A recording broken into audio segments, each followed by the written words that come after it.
안녕하십니까. 이번 시간에는 우주는 물질계와 기계가 동전의 앞뒷면과 같다에 대해서 생각해 보겠습니다. 말씀드린 내용은 첫 번째, 우주는 물질계와 기계가 동전의 앞뒷면과 같다. 두 번째, 우주가 움직이는 근본 원칙에 대해서 말씀드리도록 하겠습니다. 인간의 우주 개념은 너무나 좁습니다. 우주는 인간이 알고 있는 것이 전부가 아니며 지구인들이 상상하는 것은 일부에 지나지 않아요. 우리가 살고 있는 우주가 눈에 보이는 물질적인 세상으로만 구성되어 있을까요? 그렇지 않습니다. 우주는 눈에 보이는 물질계만 있는 것이 아니라 눈에 보이지 않는 기계가 함께 존재합니다. 물질계와 기계는 마치 동전의 앞과 뒤와 같이 동시에 존재하는 세계입니다. 이 두 세계는 우주의 진화라는 공동 목적을 위해 서로 도움을 주고받고 있어요. 현대 물리학이 알고 있는 우주의 법칙이 어느 정도일까요?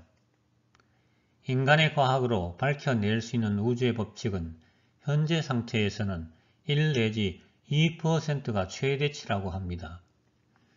30 내지 40%까지는 상상의 세계에서 일부 가능한데 이들이 공상가 또는 만화가이죠. 이들이 상상한 세계가 일부 현실화되기도 하죠. 그런데 30 내지 40% 이상은 상상의 세계에서도 불가하다고 해요. 인간의 상상력이 자신이 알고 있는 것 이상으로 발휘되기 어려운 까닭입니다. 노벨 물리학상을 수상한 파인만의 물리 이야기에 실린 글입니다. 우리가 아는 것이라곤 지금까지의 자연에 대한 탐구, 즉 소립자, 양자역학 등의 작업이 그런대로 성공적으로 진행되어 왔고 앞으로도 계속될 것이라는 추측뿐이다.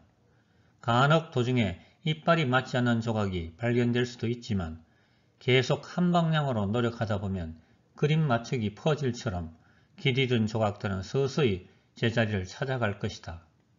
물론 우리는 완성된 퍼즐이 어떤 그림인지 짐작조차 할 수 없으며 조각의 개수가 유한한지 아니면 무한한지조차 알 길이 없다. 조각을 다 맞추기 전에는 그럴 수 있을지도 의문이지만 아무것도 알 수 없는 상황이다. 우주에는 현재의 지구과학으로 접근할 수 없는 부분이 상당히 많아요. 인류의 과학으로 모든 것을 설명하라는 것은 상당한 무리라고 할 수 있어요.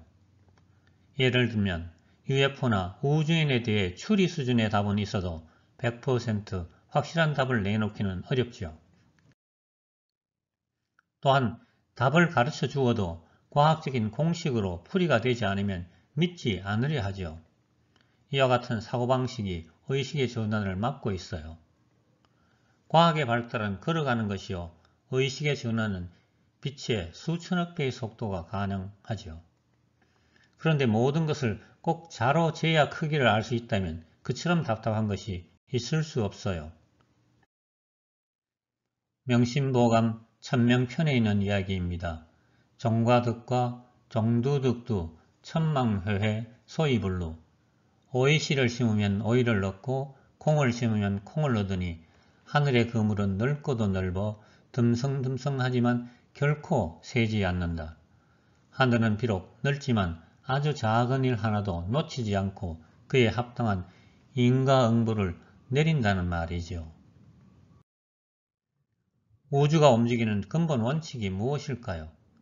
우주란 삼라만상이 얽혀 있으면서도 움직이는 근본 원칙은 너무나 간단합니다. 1. 계속 움직인다. 2. 변화한다. 3. 순리대로 간다. 모든 것은 결코 정체되어 있지 않으며 항상 변화의 움직임이 있고 억지로 가지 않는다는 것이죠. 선이든 악이든 모두 당시에 순리대로 가고 있어요. 어느 흐름을 타고 가는가는 본인의 노력에 달려 있지요. 이 우주가 동전의 앞뒷면과 같이 물질계와 기계로 구성되어 있고 물질계와 기계가 서로 영향을 주고받고 있지요. 그렇다면 물질계뿐만 아니라 기계의 섭리를 알고 그에 따르려는 노력이 절대로 필요할 것입니다.